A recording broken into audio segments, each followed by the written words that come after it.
Hello friends, welcome to the Error Slayer YouTube channel. Today I will teach you how to activate chat cheats in Stardew Valley. If you're ready, let's get started. Step 1. Type run in the search bar and open it.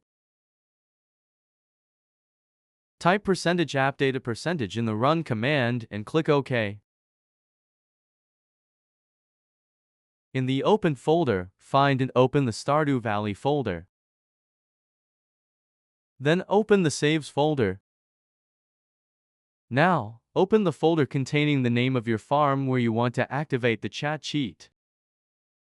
Next, right-click on the file that has your farm's name written on it, but without any numbers. And select Open With. Select Notepad and click OK. I want you to watch the last step very carefully. First, open the Find command by pressing the Ctrl and F keys. Next, type allow chat in the Find command and check the down box in the Direction section. Finally, click the Find Next button.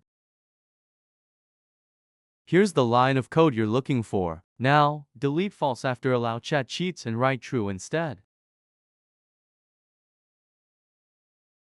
Finally, click the File tab in the upper left corner and select Save. Now let's move on to Stardew Valley and test it. Once the game starts, press the T key and type the cheat command you want to use. As you can see, it worked successfully. With a little research, you can find the item IDs and other chat cheat commands. Thank you for watching the video. Also, don't forget to subscribe to the Error Slayer YouTube channel and like the video. Have a good day.